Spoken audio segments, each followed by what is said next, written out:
السلام عليكم ورحمة الله وبركاته. ازيكم عاملين ايه؟ وحشتوني جدا جدا جدا. اهلا وسهلا بيكم النهاردة معايا في يوم جديد وفيديو جديد وروتين جديد. عايزة اقول لكم قبل ما ابدأ الفيديو كده، عايزة اشكر كل حد كتب لي كلمة حلوة في الكومنتات او في الكومنتس. كلامكم ده تاج على راسي من فوق، والله العظيم بحبكم قوي، بحبكم جدا جدا جدا. انتوا اخواتي واهلي وعيلتي التانية. بصراحة انا كده فرحانة ومبسوطة اني بلاقي منكم تشجيع حلو وكلام، والله العظيم. انتوا يعني كفاية ان انتوا تعبتوا نفسكم وتعبتوا قوي في ان انتوا تكتبوا لي كل الكلام اللي انتوا بتكتبوه في الكومنتس ده. انا بحبكم جدا، بحبكم قوي، وبشكركم، بشكر كل حد كتب لي كلمة حلوة بقول له ده كلامك ده تاج على راسي، او كلامك ده تاج على راسي. النهاردة انا معايا فيديو جديد، فيديو روتين فرش العيد. اوعوا تضحكوا عليا واوعوا تزعلوا مني. بصراحه انا كنت عيانه 3 ايام العيد، ما عرفتش انتج، ما عرفتش انزل فيديوهات. انا صورت كل ده ليله العيد والله. ويمكن انا نزلت لكم فيديو اللي هو فرش اوضه بنتي، وبعد كده كان الفيديو هيطول قوي عليكم، فاضطريت ان انا اقسم الروتين ده على فيديوهين. نزلت اول فيديو اللي هو غرفه اوضه بنتي، والفيديو التاني اللي هو بقيه فرش البيت كله. ف... فما تزعلوش مني، سامحوني ان انا فعلا اتاخرت عليكم في تنزيل الفيديو ده. ان هو المفروض كان ينزل ايام العيد حتى، او اول يوم حتى العيد او تاني يوم. بس انا فعلا والله العظيم كنت تعبانه جدا جدا ونايمه، ما خرجتش حتى ولا فسحت ولا عيدت ولا رحت اي مكان. فاعذروني ان انا فعلا لما حسيت ان انا بقيت كويسه وشديت حيلي شويه ابتديت امنتج الفيديو وانزله النهارده. هو متاخر بس والنبي سامحوني ما تضحكوش عليا. بس النهارده الفيديو ده كان تكمله للفيديو اللي فات اللي هو تكمله فرش العيد. انا طبعا حبيت انزله مش عشان حاجه والله، انا كان ممكن ما انزلهوش، بس انا تعبت فيه قوي وكنت فرشه فيه حاجات جديده وعايزاكم تاخدوا افكار منها. فكنت عايزاكم اوريكم مثلا طقم الملايات ده. الطقم ده انا جايبه المتر ب 75 جنيه من عندنا، من محل اسمه ملايتي في المنشيه في اسكندريه. بالمتر بيعمل لك ماتشنج ما بين الالوان الساده والالوان المشجره. فانت بتختاري مثلا اللون اللي انت عايزاه وهو بيوفق لك معاه لون تاني ساده. بيعمل لك الماتشنج ما بين مثلا المخده والخداديات او الملايه. بتختاري ده منقوش او ده ساده او ده مشجر وبتركبيهم على بعض.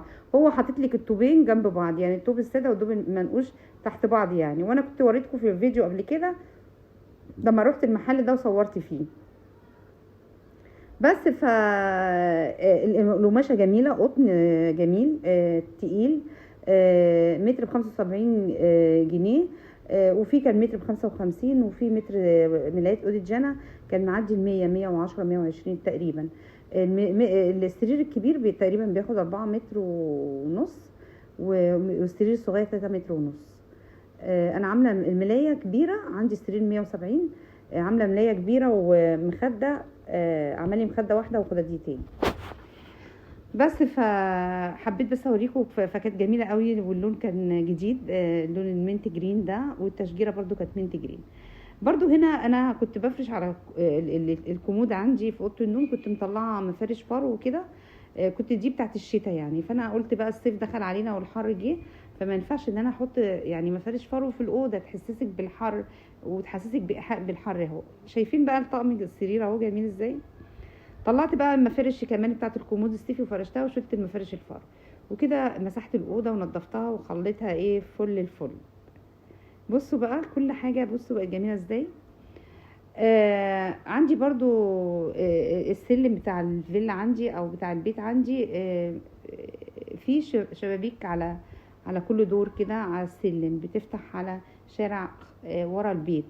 فطبعا انا ما ينفعش انزل واطلع في البيت والالموتيل ازاز شفاف مبين اللي طالع ونازل للشارع اللي ورايا. فكان ضروري انا اركب ستاير على الشبابيك دي، منها بتدي ديكور للبيت من جوه او سلم البيت من جوه. اولا انا البيت معيش حد، ده بيتي انا يعني، انا اللي تحت وانا اللي فوق يعني. الفيلا دورين، دور تحت ودور فوق، وده السلم ما بينهم زي اي فيلا يعني. بس هو المهندس غلط غلطه ان هو عمل لي شبابيك على السلم، فالشبابيك ديت مبينه الناس اللي ورايا او الناس اللي ورايا ممكن تشوفني. فانا حطيت الستاير دي وجبتها، وكنت شاريه القماش ده من عندي من اسكندريه برضو، وفصلتها وعملتها كده على الشبابيك. بصوا شكلها جميل ازاي. عامله ديكور حلو للسلم، وفي نفس الوقت مداريه الازاز ما يبينش اللي داخل واللي طالع او اللي نازل واللي طالع يعني. والسلم طبعا كان متسيق ومكبوب عليه ميه ومغسول من فوق لتحتيه بالخرطوم بصراحه. فكان السلم برضو بصوا جميل زي الفل والله. طبعا انا كنت خلصت بقى فوق الدور الفوقاني كله، ونزلت بقى على الدور التحتاني لما انا ركبت ستاير السلم بقى ونزلت. قلت انزل بقى على اوضه السفره.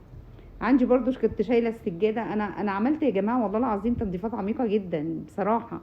بس التصوير كان بيبقى يعني صعب معايا في حته ان انا امسح واكب ميه واسيق واشيل سجاد واحطه سجاد. لا، فانا كنت بعمل كده في القناه القديمه. بس في القناه دي بحاول اخفف يعني، مش بخفف، هو الشغل هو موجود والروتين هو.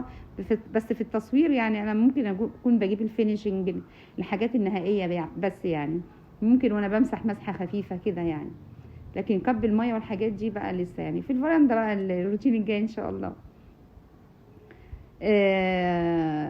خلصت فرشت السجاده طبعا بتاعت السفره تحت الترابيزه، ورجعت الكراسي اهوت. هرجع الكراسي مكانها كلها، وفرشت مفرش السفره.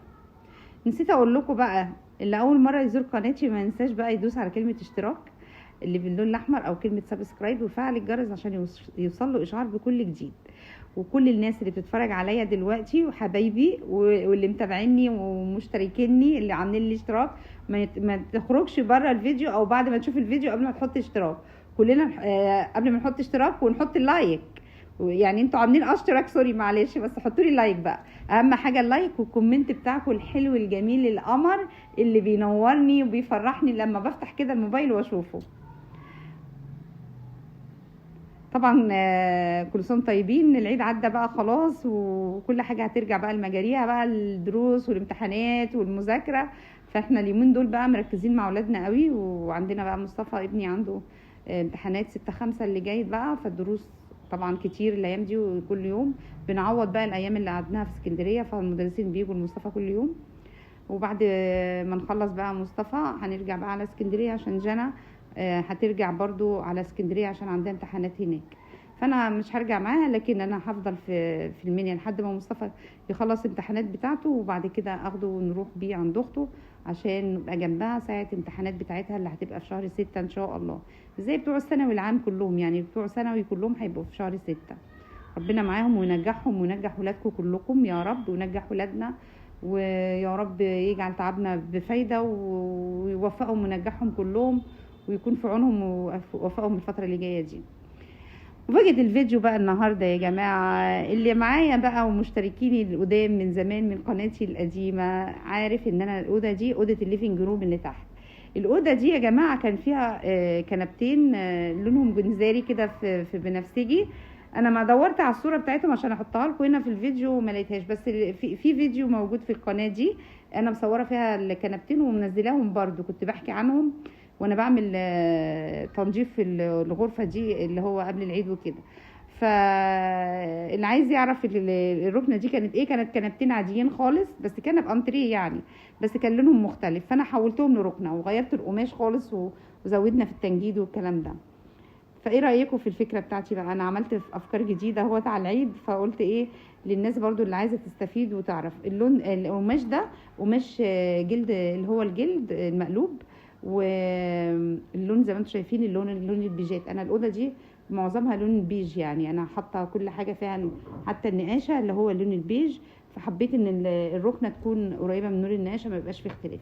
الاختلاف بس في الكنبه دي، عندي كنبه الصالون اللي فوق اللي هي الكشمير دي، فانا ما عنديش مكان فوق، فانا منزلاها تحت وما قدرتش اغير لونها بصراحه، خليتها زي ما هي.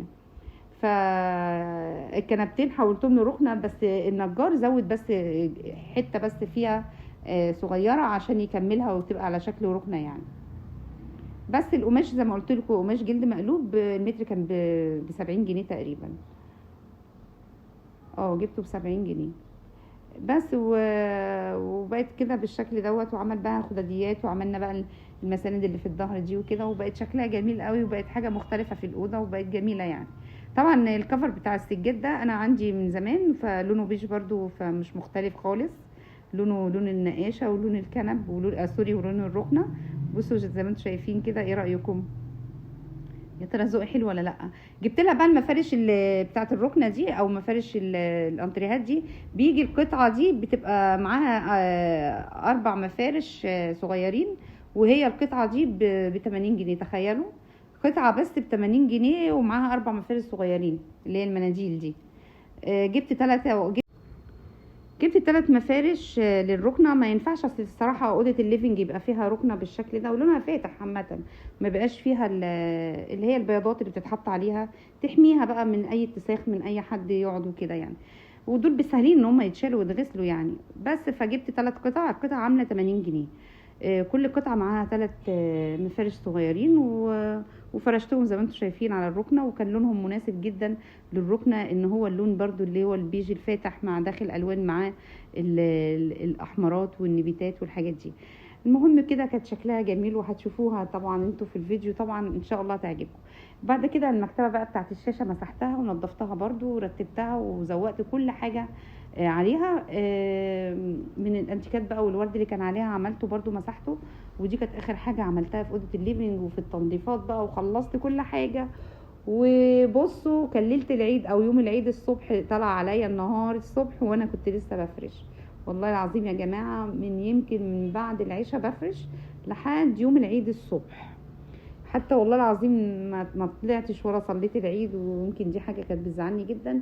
طبعا كان في ناس بتيجي تعايد علينا وعلى الحاج الصبح في البيت وكده، فاستقبلنا الناس. وكنا بقى كنت هنا بقى قبل ما نستقبل الناس كنت بحضر بقى ايه اللي هي الحاجات الضيافه بقى بتاعت العيد بقى، الكحك والبسكوت، وعملت البيتي فور طبعا والحاجات بقى السوداني والبونبوني والشوكولاته زي ما انتم شايفين بقى. دي كانت اهم حاجه عندي، ان انا بص احضر كده الحاجات اللي هي بتاعت الضيافه، لان احنا عندنا الناس بتطلع من صلاه العيد بتيجي تسلم على الحاج وتعيد عليه. وهنا بقول لكم بقى مع الف سلامه، باي باي. كنت خلصت بقى كل حاجه، وبصوا خلاص بقى حضرت بقى كل حاجه بتاعت الضيافه، وقعدت مع الحاج لحد صلاه الجمعه كده.